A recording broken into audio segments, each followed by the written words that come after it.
Good evening, everyone. Happy New Year. My name is Steve Edwards. I'm the Executive Director of the Institute of Politics here at the University of Chicago. And it's my pleasure to welcome you to tonight's event featuring incoming White House Press Secretary Sean Spicer and Obama White House Press Secretary and IOP board member Robert Gibbs in conversation with our very own David Axelrod. Now, we know that many of you on this campus, like much of America, feel strongly about the outcome of our November presidential election. But whether you're supportive of President-elect Trump or opposed to him, it's vitally important for all of us to understand how his administration will approach the presidency and the many policy areas and key issues affecting our nation over the next 4 years. That's why tonight at the IOP here on campus, we are beginning the first in a series of conversations that aim to examine America in the Trump era. In the weeks ahead, our series will examine a wide array of forces and players and policies shaping the new administration. Next Tuesday, journalist Alex Kotlowitz will be in conversation with J.D. Vance, the author of the acclaimed best-selling book Hillbilly Elegy, for a detailed look at white rural voters in America. Next Thursday at noon, New York Times columnist Thomas Friedman will survey the global landscape in a Trump presidency and beyond. That night, next Thursday evening, a week from tomorrow, we'll also preview the many cabinet nominees and other appointments that have been made over the last few weeks since really the end of winter quarter, fall quarter rather, and the beginning of winter quarter here on campus with a panel of top Washington journalists. You can find out more about those three events and many others in our series, of course, by going to our website at politics.uchicago.edu. This event is not just the first in 2017. This is the first event for the IOP with a new presidential administration on the horizon. And as we have done over the course of the past 4 years, we want to remind everybody that we don't endorse points of view, but we're dedicated to providing a forum where different points of view can be heard and tested. So in the spirit of that and open discourse and rigorous inquiry here at the university, we invite you to bring your best questions to tonight's conversation. We will also open up the floor to questions tonight from students. We'll put a microphone in the middle of the aisle and invite you to come forward with your questions. When we do, we ask that you make your question a question and keep it short to the point so we can get to as many of you tonight as possible. So without further ado, please join me in welcoming Josh Parks to the podium to formally introduce our guest tonight. Josh is a second-year economics major here at the University of Chicago. He hails from Mason, Michigan. He's a member of the UChicago Maroons baseball team and the College Republicans. Please put your hands together for Josh. Josh?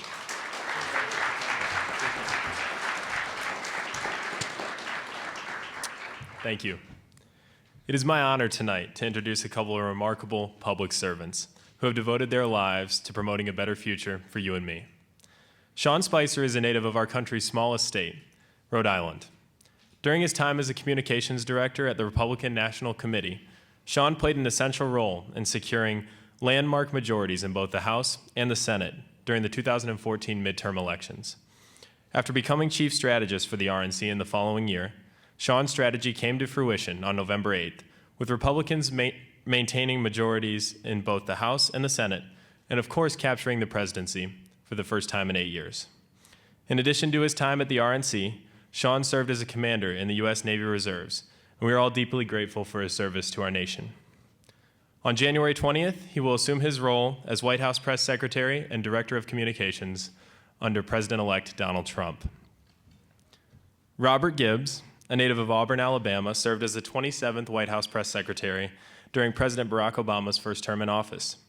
Robert also served as press secretary of John Kerry's 2004 presidential campaign and played a key role in both of President Obama's successful runs for the White House.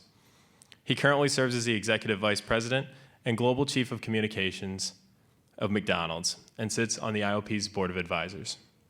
Tonight's conversation will be led by IOP director David Axelrod, and on behalf of the Institute of Politics, it is with great respect and enthusiasm that we welcome tonight's guests. Thank you. Thank you. Sean, for press secretary for Trump, who threatens the press, denies facts, suppresses science, and threatens. Sir, with all due respect, there's an opportunity for you to pose questions later on. I'm going to ask, sir, that you give our guests an opportunity to engage in the conversation. This is not normal, people. This is conciliated with a Sir, There's an option, people, which is to stand up. To stand up and resist. sir, please do not interrupt or shout down our guests. We ask you respectfully to let this conversation continue. It hasn't even started yet, sir. That's what it means. That's what it means when you round up. That's what it means to have a president that celebrates sexual rape. Look at people. There's another option. Go to refusesession.org. Get organized. Go out into the street and stop this. Look at Trump has his hand. All right.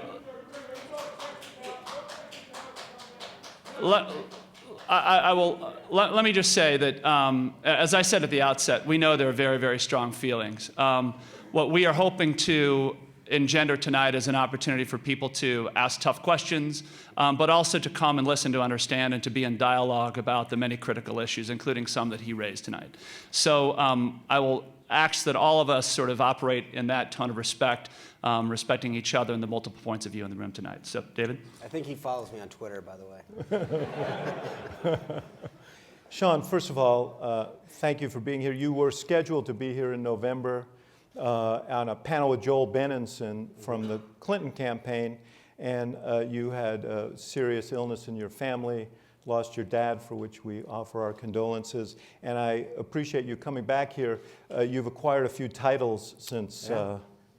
then, and we will get to that. But I do want to ask you just to reflect back on the campaign a little. You were chief strategist and spokesman for the Republican Party in 2016, and you were the communications director in 2012.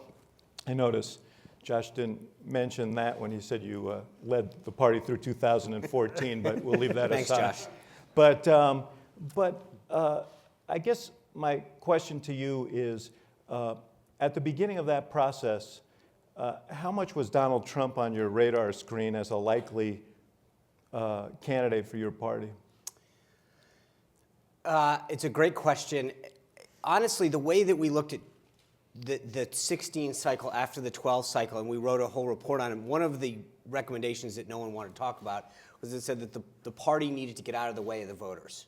And to be honest with you, we woke up every day knowing that our job was to have the capabilities when we had a nominee, and that to worry about who one of those 17 or 87 or however many ran was going to be the nominee was sort of it was a waste of time and a mental exercise, because regardless of who you wanted, at the end of the day, our job was going to be ready for the nominee. Clearly there was a lot of doubts about in the media and with pundits about how serious he was going to be. Was he going to file his paperwork, his financial disclosure form? But I think by months 2 in, you realize that this had some steam. There was a lot of people attracted to him. There was the infancy of a real movement going on. But I really don't think whether it was him or Jeb Bush or Marco Rubio or Kasich that at least myself or Reince Priebus, the chairman, spent a ton of time thinking about it, because there's very little you can do. You can't. At the end of the day, when the primaries are over and someone had 1,276 delegates, they were going to be the nominee. Sort of try to think about who you wanted was almost a waste of time. One of the things you did after 2012 was you commissioned a report. Yes. I think it's called the Growth and Opportunity Project, and it was known as the autopsy of the 2012 election. Kind of grim, but in it, a major point was the party had to do better in reaching out to Hispanics, young people, right, minorities generally, women.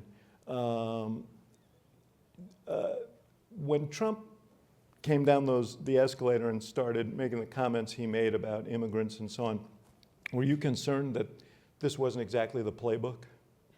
Sure, it wasn't the playbook. I think, first of all, there were 218 recommendations in that report.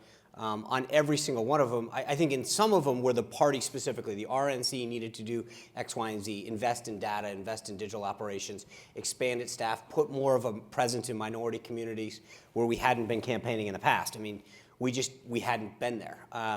And so I think what we were looking for in the candidates was to see whether or not there was a philosophical buy-in on growing the party. When you lose the White House in the way that we had. And frankly, even in the Bush years, we had won, but it was sort of barely. And I think that we saw the emergence of key communities, especially the Hispanic community. It's growing at a pace in a lot of states that have been traditional Republican strongholds.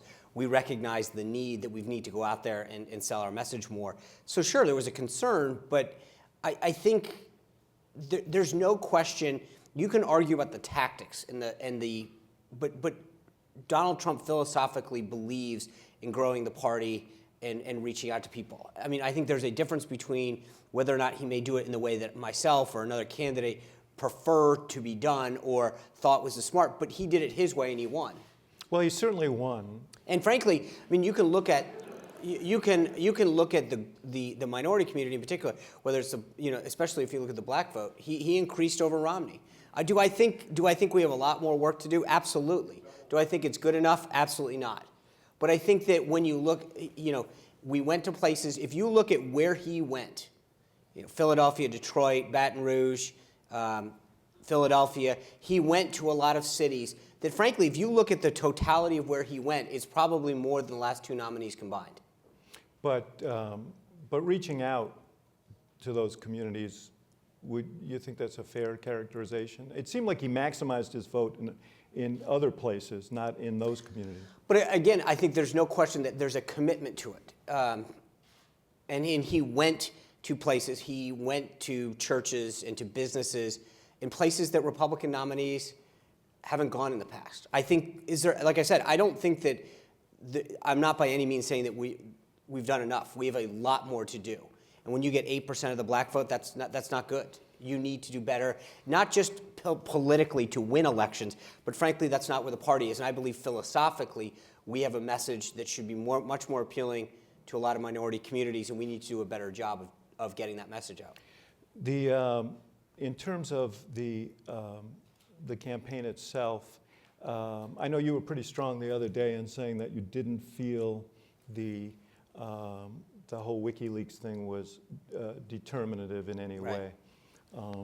You were pretty, you as professional political folks do, and we're three of us on the stage, but you were pretty outspoken on some of the contents of those WikiLeaks during the campaign.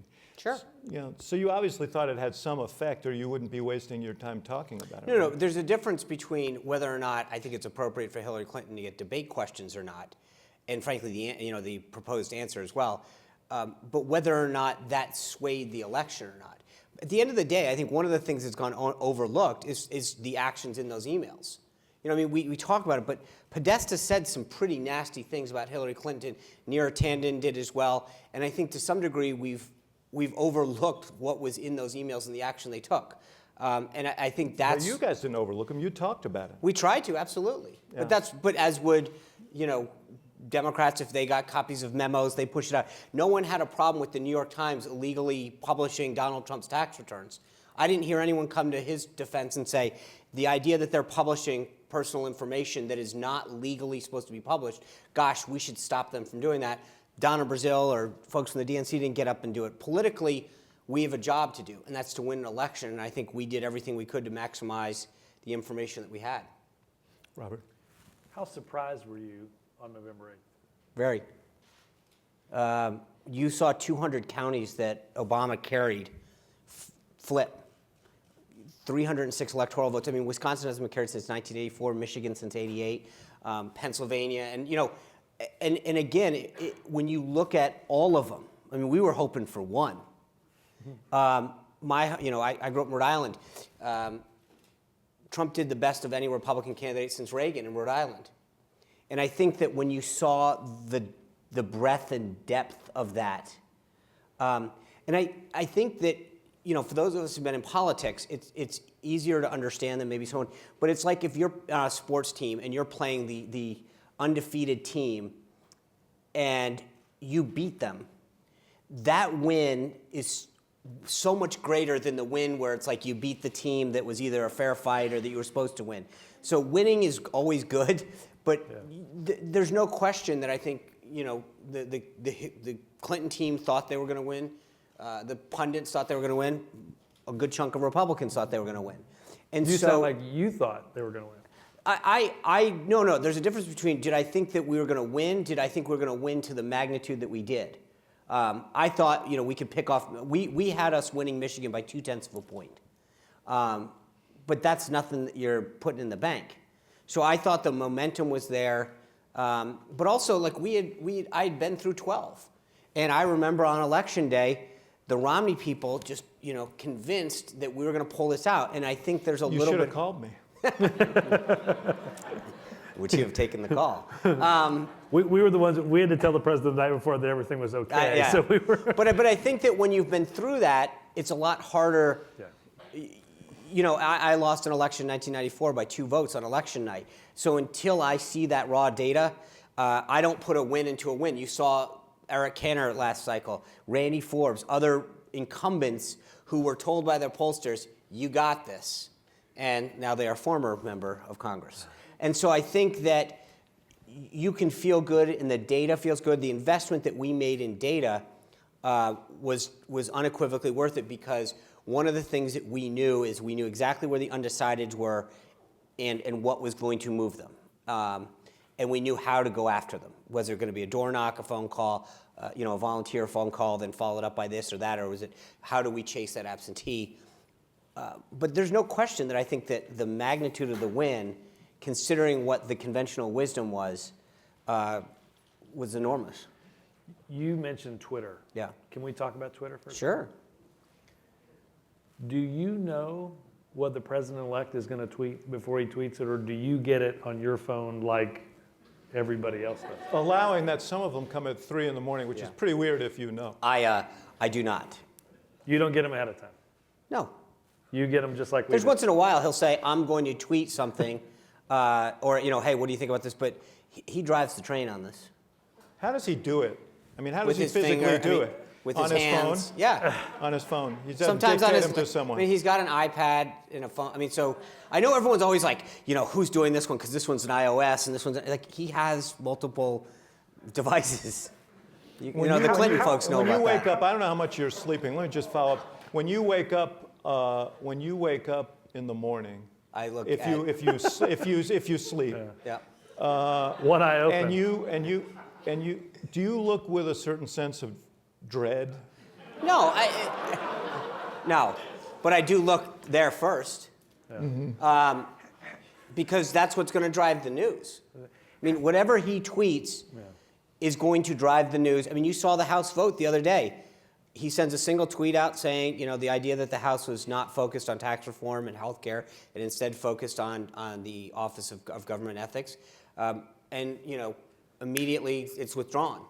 There's a power that They were getting a bunch of calls as well before that. But yeah, I think it was whatever happened. I said it was a big Zeppelin that he shot down. You went to the White House yesterday. I did. You got a sense of sort of the apparatus that is the building, and you've obviously worked in there before. How much different do you think your job will be because of the president-elect and the soon-to-be president on Twitter? Well, to give you an example, when we left in 2008, I walked out literally the last day when you guys were walking in, except I went out a different gate, I think. We didn't have, there was no handle for at PressSec or I was at USTR at the time, there was no at USTR. We had a single standalone computer in a room on the first floor that you could go check if you dare had a Facebook page if you were under 25. But aside from that, and that's when you could go on Amazon and a lot of credit, but you guys came in and you really brought social media in. But if you think about the tools that Josh Earnest has now compared to the tools that you started with, he's now got Snapchat, and there's an evolution of social media that has occurred in the last 8 years, and I look at now going, okay, what's the next thing around the corner?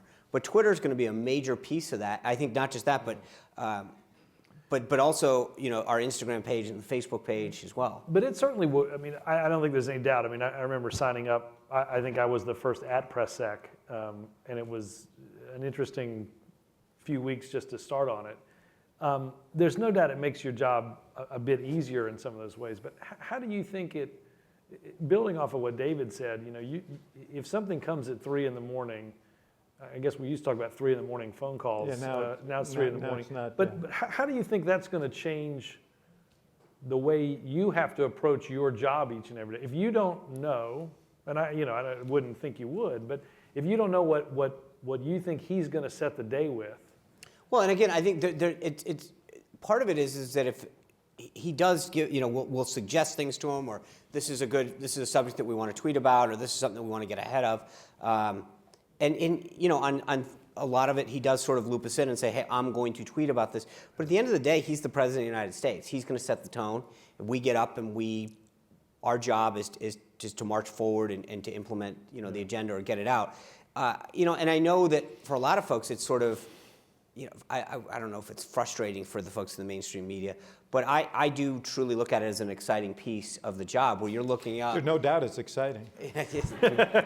And it adds an element where you know that he can drive something, drive a message and influence people in a way that hasn't done before. And I think Obama did some very unique things with social media and his ability to speak directly to the American people. And I think each president finds their voice. Reagan did it with local media. And so I think that this is going to be an exciting time. Sean, for us. let me just follow up on that. I always say the one thing you learn when you're in the White House, whether you're the president or someone who speaks for the president, is that the things you say can send armies marching and markets Right. tumbling. So do you, the notion that he would sort of on impulse tweet something has like exponentially more impact now than Right. it did 3 months ago. You're, as was mentioned, a commander in the Naval Reserve. You went to the Naval War College. When you see a tweet at the North Koreans on their nuclear program, knowing that Kim Jong-un is not the most stable of leaders, does that give you a little heartburn? I think one of the things that people, when people talk about Twitter and the president-elect, his use of it, He's going to keep doing it, right? of course he's going to keep doing it, but I think that one of the things that's lost is he is a very, very strategic thinker about this is where I want this to end up, and he thinks backwards. And if you look at what he's done in terms of whether it's Carrier or GM, the motion yesterday in Congress, he is actually, if you actually sit back and objectively look at it, he's actually been extremely successful at his use of Twitter in getting a result achieved. But as much as he's had success in the realms that he's had success in, what is his background on nuclear proliferation? But I think strategy? there's this misconception, or there's this implication that he's just randomly tweeting. I think that You think he's talking to people? No, of course he is. He gets briefed. We make suggestions, but he knows exactly where he wants to end up on a particular subject or outcome, whether it's a foreign policy issue, and sometimes it's a phone call, sometimes it's a tweet, sometimes it's a meeting. But he understands the strategic value in certain actions to achieve a goal.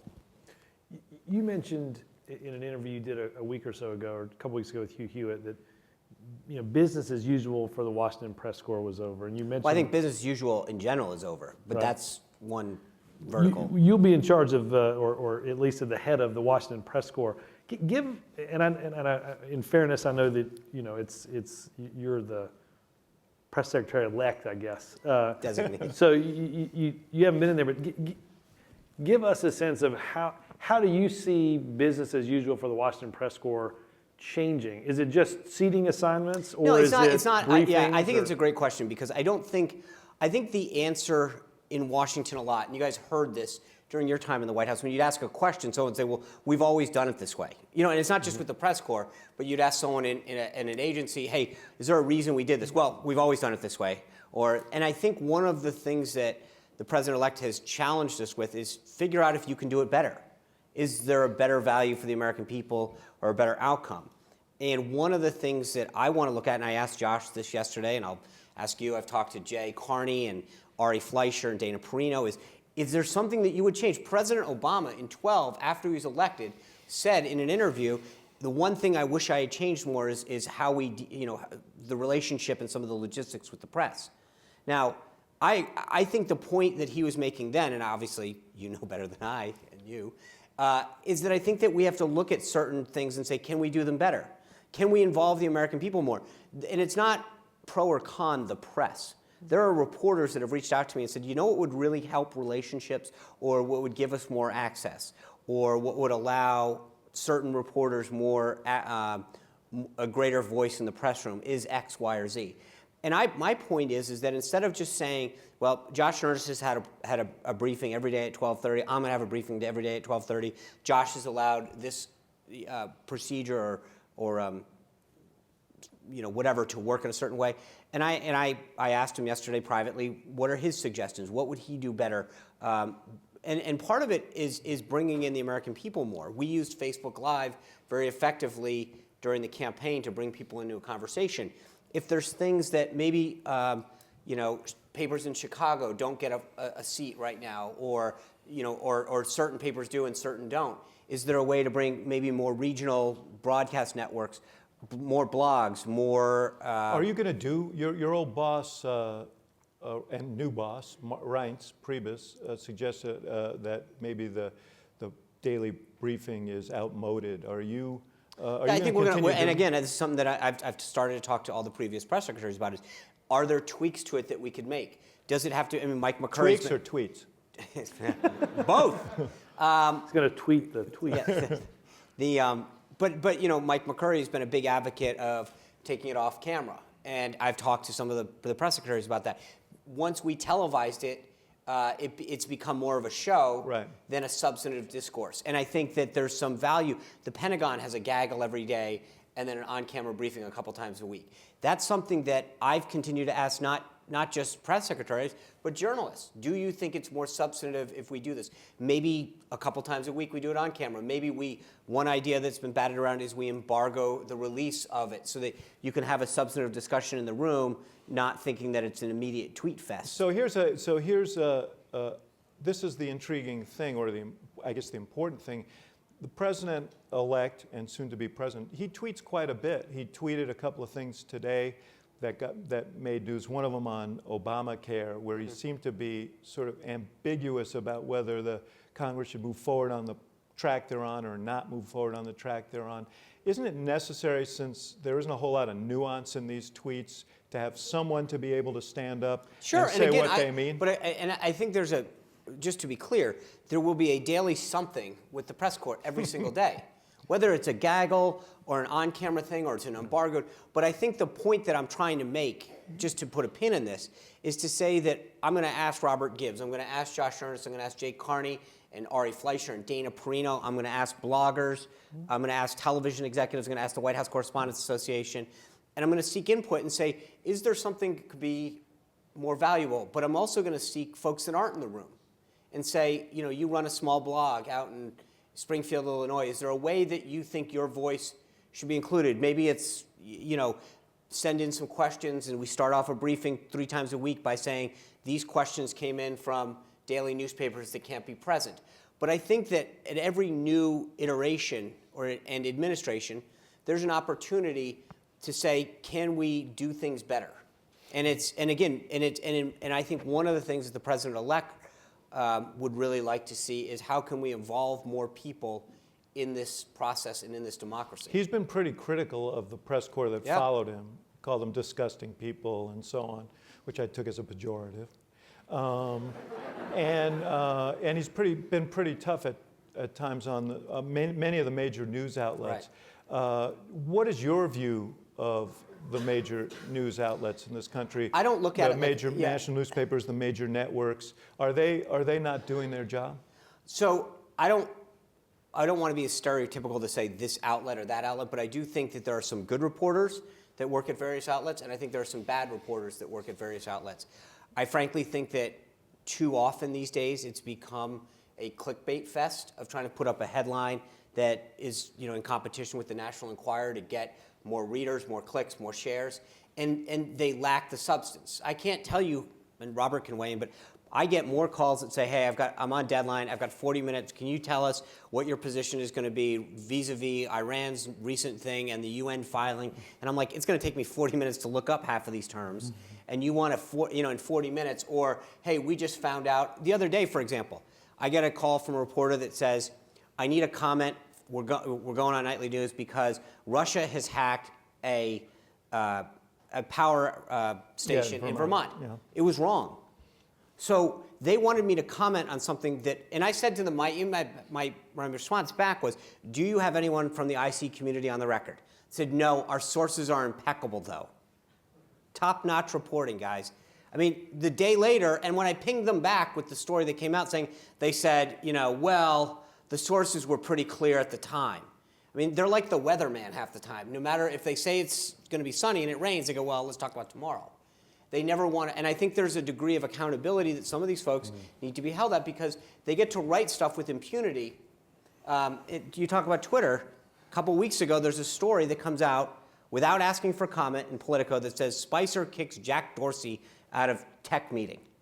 Well, first of all, just think about that for a second. The idea that I'm going to tell Donald Trump, here's who you can't have in a meeting.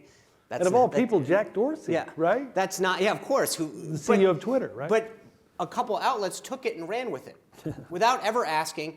And if you think about it, there were a variety of reasons. They were never invited. Therefore, I could have never kicked them out. But these outlets took the story and ran with it. The problem, right, when stuff like that happens, you can't put the genie back in the bottle.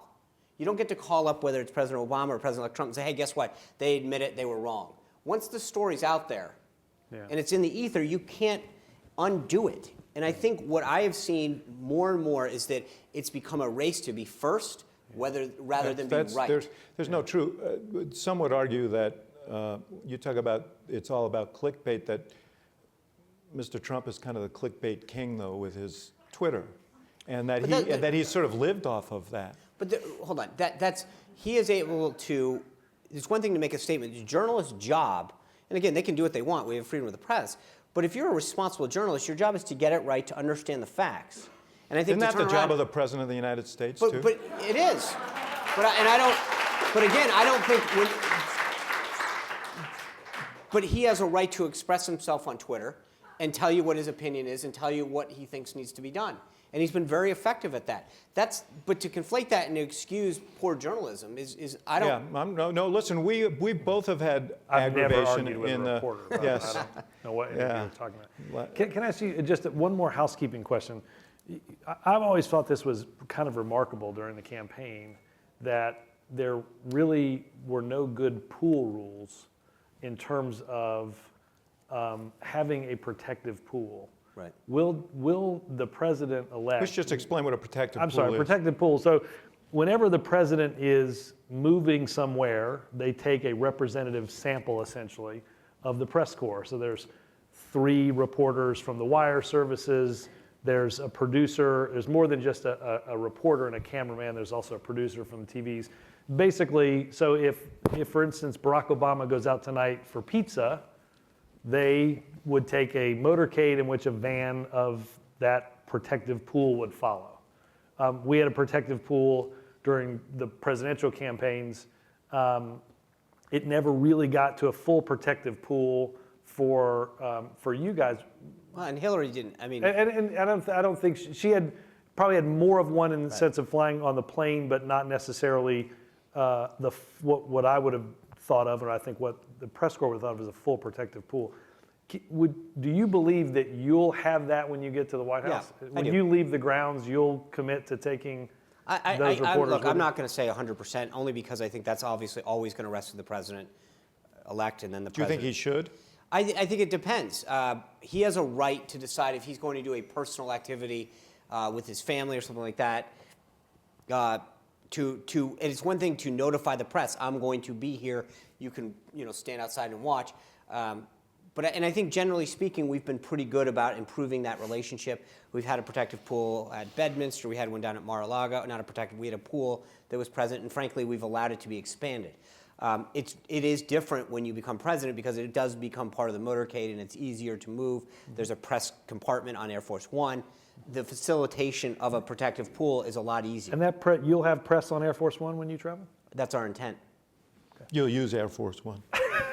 I know it's a lesser plane. It is. I tell you, he does have a nice plane. What is, Air Force One's not bad. Yeah. What is your definition of fake news? I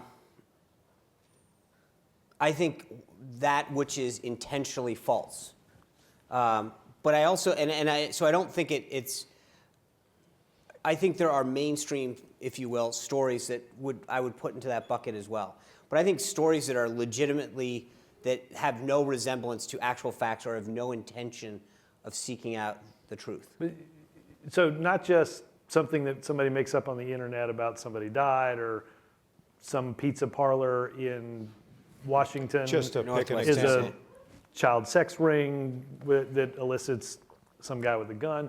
You mentioned that you think this happens also in the mainstream? Well, I think what I'm saying is you can't limit it. There are instances where I think reporters have legitimately overlooked facts in an attempt to get a story out quick and right. I mean, the Twitter story being an example. That's a fake news story. It is not real. It would never happen. They never checked. And their goal, in that particular case, Politico posted a story that they did not do due diligence on. It was not true. That was fake news. But let me ask you, because I think there's a good distinction to draw here, because you look, any day you deal with the press, you're going to find things that they get wrong for whatever There's a difference reason. between getting things wrong Yeah, but do you think and not Politico- actually doing your job. Sure, but do you think Politico sought to make something up? I mean, knowing the people that run Politico, they've got a reputation that, quite frankly, No, I didn't. But again, you don't but wanna there's be- a difference between that's intent, right? And it's like when you talk about the definition of committing a crime. There are certain things that you can say, did you intend to go out and Well, someone look. Let's put a fine point on it. Someone puts out on the internet a story that some pizza parlor is running a child sex ring and Hillary Clinton's involved with it, and That's that gets fake news. repeated millions of times. That's fake news. You're not equating that with a reporter not no. not But what I'm including saying all the is, facts I in their think story. that there's bad news, certainly. no, but that's not bad bad news. There's reporting. bad I mean, news there's and bad bad reporting. No, but I also think We're that trying to that is help you it's a when a story is not at all accurate, that's fake. And I think to limit it and to say it's only stuff on the internet where someone intentionally did it. There's also I would expand that to where someone didn't do due diligence, and it was not. It's one thing to be wrong or inaccurate. Hey, we misplaced the decimal point. We spelled your name wrong. But when you intentionally put out a piece of news for the sake of rushing it out, that's fake.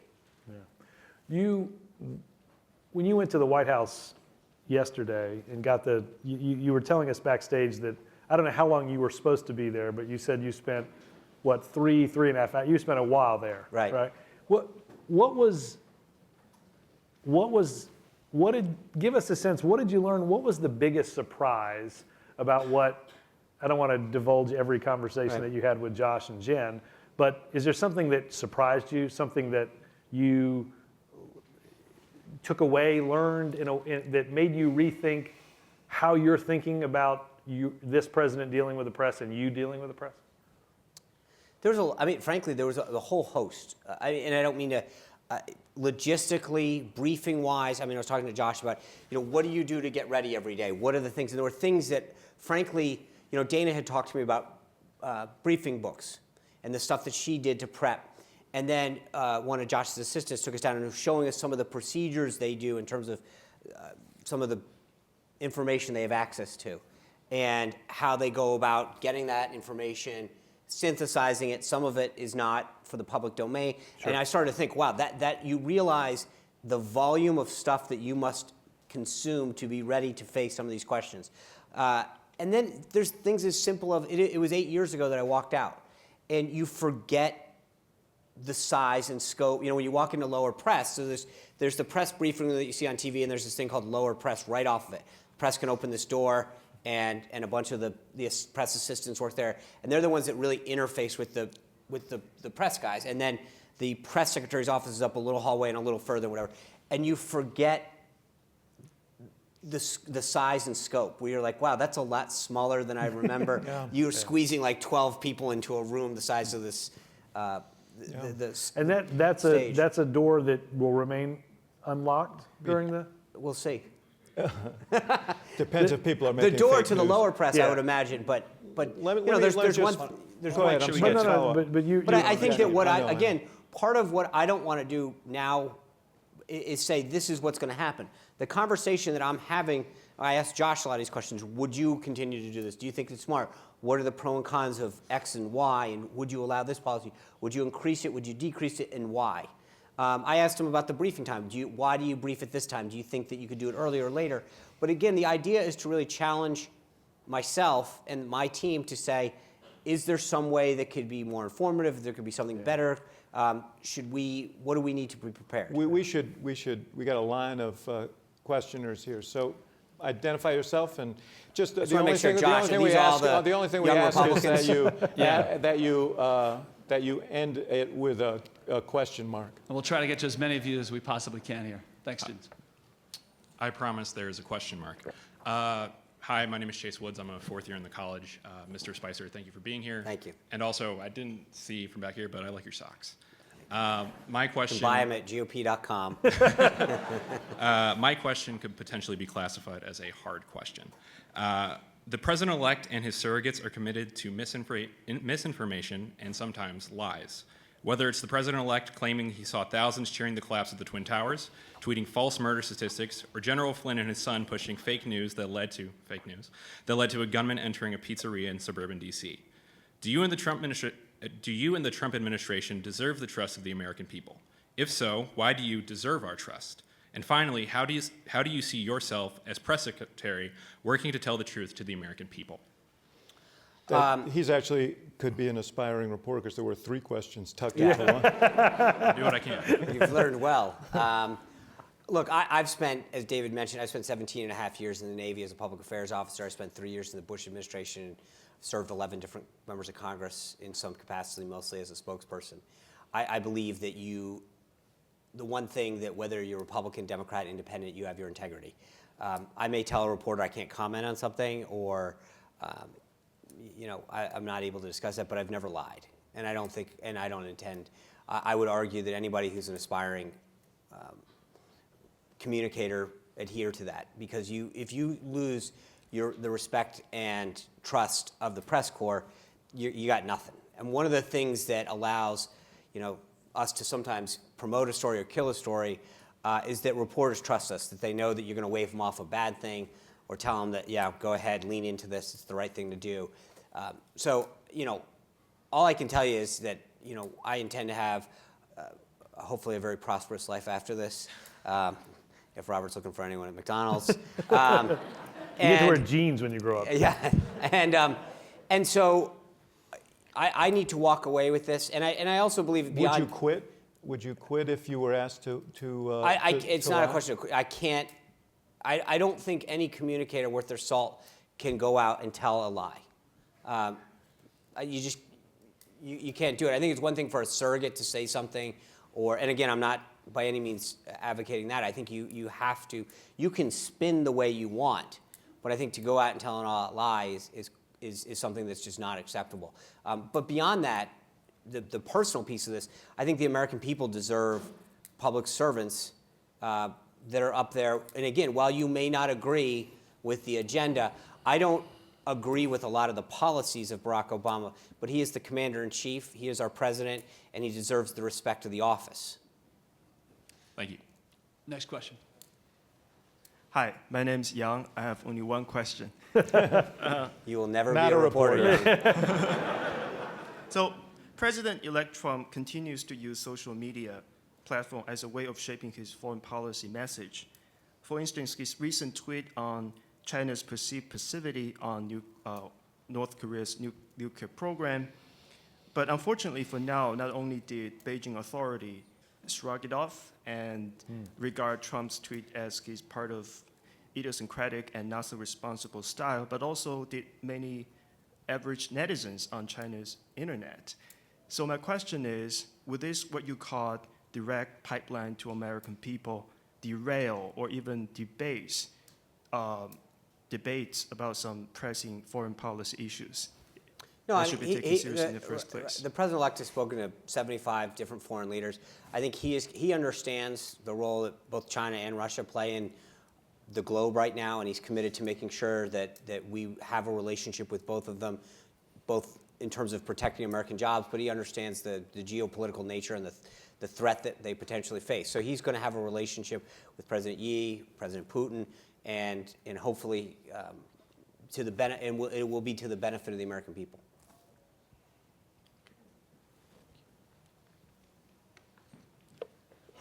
Hello, my name is David Abraham, and I have no interest in being a reporter. My question is related to Chase's, but I kind of want to take a step back. The Oxford Dictionary's word of the year for 2016 was post-truth, and I want to know... Two words, actually. But. Hyphenated. I want to know, as someone who serves at the pleasure of the president, what do you believe is his relationship to truth, and what do you believe is your relationship as his representative to the press to truth? So I believe that he fundamentally believes what he says. He believes that it's in the best interest of his country. So I think to question somebody's desire to be truthfulness is a pretty big, not that you are, but it is insulting. I think there are a lot of people who come to conclusions that I have have to wonder how they came to that. But I don't question necessarily that they don't believe that those beliefs or conclusions are true. My job is to represent his beliefs and articulate them to the press, plain and simple. Thank you. But Thank you, when David. he says, Sean, when he says, for example, millions of people voted illegally, I believe that you're telling me that he believed that Absolutely. when he said it, but that doesn't make it true. No, but David's question was,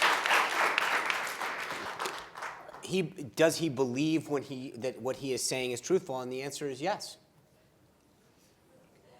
I'm Kyle Bardman. I'm a fourth year in the college. And so you talked earlier about Trump being a strategic thinker with regards to nuclear proliferation and his tweeting. However, he was elected on the basis of his strategic thinking in the area of business in particular, which is a very different area than nuclear proliferation.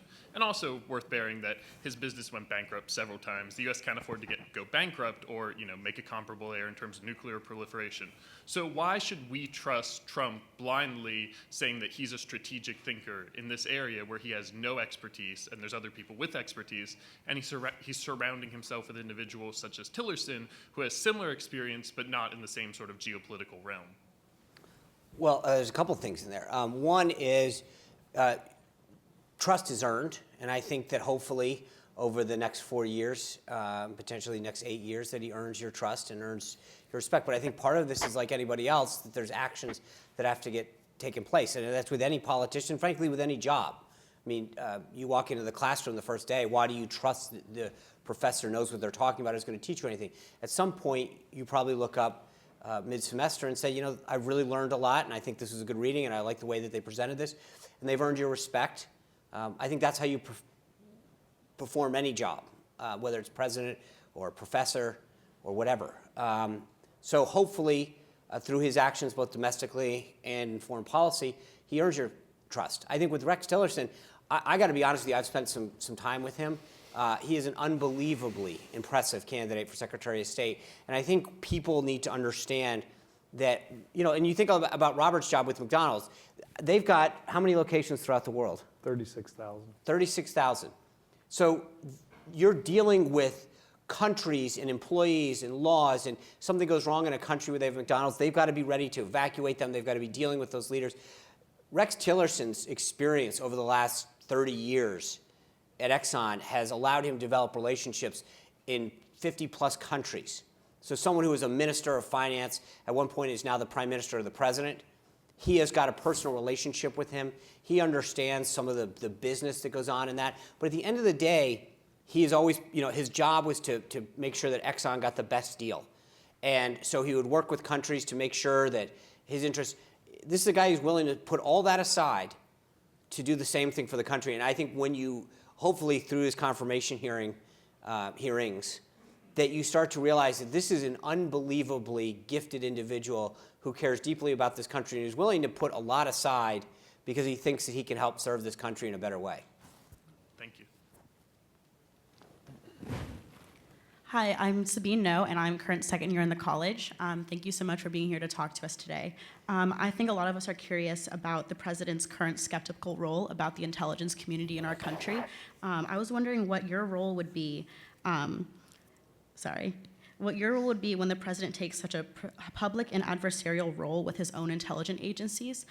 Specifically, what is the message he's trying to relay, Right. and how do you get back to the message? Thank you, Sabine. I'm glad you brought this up. So there's an interesting dynamic with intelligence, and this is where I think there is raw intelligence that the agencies feed the president-elect, and other key members of our government. It's raw information. His national security team and other advisors analyze that data and then make suggestions and recommendations on policies that the president-elect should take, whether it's a stance or a policy they should advocate or an action they should take. There's a difference between believing the data and the outcome. I'm going to use an analogy, and I know that someone's going to try to mock this, but if you watch two weather stations at night, one station can say, we don't believe it's going to rain, and one does. That doesn't mean that the data was flawed. It means one meteorologist looked at it and believes that I look at this data and I believe this outcome's going to occur. And another one looks at it and says, I believe there's a different outcome. And it's not just, that's the simplest analogy, but it's any situation. You can look at a situation or a set of facts and come to one conclusion. And what I think the president-elect's skepticism right now is whether or not some of this raw data is being interpreted in a way, or he wonders why it's being interpreted in the way it is. And so this Friday, he's going to sit down with the director of the FBI, Comey, director of national intelligence, Clapper, and the director of the CIA, Brennan, and ask them how they took the data that was presented and came to the conclusions they did. Mm-hmm. And I think that part of this is understanding, do they all share the same conclusion? What are their concerns? But a lot of the reports that you read talk about how there's a high degree of confidence. We believe the following. And I think what he wants to know, and if you think about it, and I'm not trying to, but we had the weapons of mass destruction. You had Benghazi blamed on a video. What he wants is an opportunity to talk to these heads and say, the data suggests this, because this is what I hear in the different briefings that I get. How did you come to this conclusion, and to what degree of certainty have you come to it? So and I think that having a healthy degree of skepticism in the analysis is a good thing.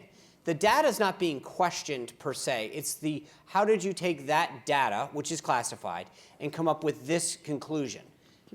Can I follow up? Yeah. I want to be a reporter. Because This must be a three-part Yeah. question. because I think you've got John, tomorrow. Brennan's here tomorrow. A complete I have stand-up a high guy. degree of confidence he's going to be here tomorrow. How did you come to that conclusion? Do you think, though, do you think much of the data that you're talking about is unknown to most of the American That's right. people? Do you think having this debate over that data and analysis in the way that is being had right now is helpful to the country, the intelligence community, or to the president-elect? And I'm not suggesting we shouldn't have a debate about whether intelligence is factual. We've all seen evidence of we've gone to war over things that weren't right. Is that a debate, though, that is being had before he's president? Do you think that is serving the country well? I think that, again, look at the position that he's put in. They came to him and said, why don't you believe this? I mean, let's, just so for the sake of this room, understand something, that the report that we're all talking about is not final. The President of the United States, Barack Obama, has not been briefed on this. My understanding is he will be briefed later in this week, but the intelligence community has not issued a final report. So the idea that we are all being asked what our opinion is on something that isn't final, I think is frankly irresponsible. Although the president-elect has offered his opinion pretty freely on it, even though it isn't final. I understand that, but he has said, but what he has offered is his skepticism. I think that's different than his conclusion, and he has asked for the intelligence heads to come in, at least 3 of the 17, and give him why they came to the conclusions they did. Frankly, I believe that's the logical way that you should come to a decision. Ask people to come in, explain how they came to the conclusion, and then either agree with them or disagree, but you have the opportunity to question them, how they came to those conclusions, what the degree of certainty they have. But I think that the idea that the president-elect, or frankly that anybody, should be judging something before it's final is not a smart idea. We're going to try and squeeze in 2 last student questions here very quickly. So we'll have you and then the individual right behind. Hello, my name is Tristan Kitch, and thank you for coming to speak with us. You've been outspoken in talking about the liberal bias of the mainstream media, and I'm wondering if you're also just as concerned about bias from notably right-wing sources such as Fox News or Breitbart, or whether talking about the bias of mainstream media is more of a political point than worrying about bias itself. I think there's a difference. I think Breitbart is unapologetic that they come from a conservative standpoint. I think the same way that Huffington Post or Think Progress or whoever, it comes from the liberal. I think that's fine. And frankly, I don't have a problem with it in the sense that I believe it's healthy in a democracy. We've had this since our foundation of people coming out and putting papers and flyers and pamphlets back in the day that had a very serious bent. I think that's healthy. I have no problem with it. What I have is a problem with, quote unquote, people who believe that they're mainstream, pretending to be neutral when they're not. And I think part of it isn't just the way you cover stories, but it's also the stories that aren't covered. Look, we've done a ton of campaigns. I can tell you that in every single campaign, when the League of Conservation Voters comes out with their scorecard, it's usually a front page thing, and notably the Republican always gets an F. When the Chamber of Commerce comes out with its scorecard, it's, well, that's business interest. We don't care about that. That's a bias. That's choosing an issue to cover versus an issue not to cover. And as someone who has spent 25 years pitching reporters stories, there are stories that literally a reporter will say, we don't care about that. And so again, I'm not painting a broad brush with every reporter, but I do think that after 25 years, I can tell you, and studies that have been done, this isn't just me, but I think that most stories point to the fact that the majority of reporters have a liberal bent to them.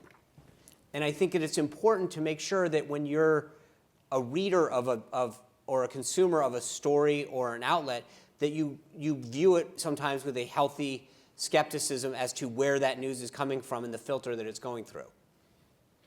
Thank you. Thank you, We'll Tristan. take one last question here. My name's Ian Moore. I'm a first year in the college. So earlier when you were talking about what constitutes fake news, you talked about how a reporter not doing their due diligence, even if they believe something is true, might constitute fake news. But at the same time, you defended the president-elect in and his relationship to the truth when you defended by his statements by saying if he believes they're true, then that's morally good. And I don't really understand how you But there's a reconcile difference. that. You're allowed to have an opinion. Okay, I can believe something, or I can care about something, or I can believe in an outcome. But if you're a reporter, your job is to get it right and to get the facts right. But what about if you're the president? Huh? But isn't that also your job if you're the president of the United Sure, States? and if he believes it's true, then that's not, my point is you're asking me what the definition of news or fake news is. But he is allowed, every president's allowed to draw a conclusion or opinion based on the facts that they have. That's not, it's an apples and So the oranges. same is true then, you wouldn't extend that same thing to a reporter, though, if a reporter believed what they wrote was true? Then they're an opinion writer. I think if George Will or Maureen Dowd writes something, that I don't hold them to the same standard as a reporter. They're an opinion writer. They can write their opinion. That's why we have an opinion writer and we have news. And if you want to express opinions, God bless you. Put it up as much as you want, tweet it out, put it on Facebook, get a column somewhere, start your own blog. That's opinion writing. And I think it's a very healthy part of our democracy. But I think that's a big difference in saying this is news. And we're going to put it on the news section of the New York Times or the news section of CNN. If you're going to express your opinion or your bias, then you should move over to the other side of the house and call yourself an opinion writer. Thank you. Thank you. I just want to say, first of all, thank you to all of you for being here today, for asking excellent questions, for giving Sean a respectful hearing. I want to thank you for coming here. I don't think anybody in this room would be surprised to hear that we have many differences. And I imagine we'll continue to have many differences over the coming years. But I think it says a lot that he kept his commitment, that Sean kept his commitment to be here, to answer our questions and your questions, and I very much appreciate it. Well, thank you. Thank you for both having me. I know.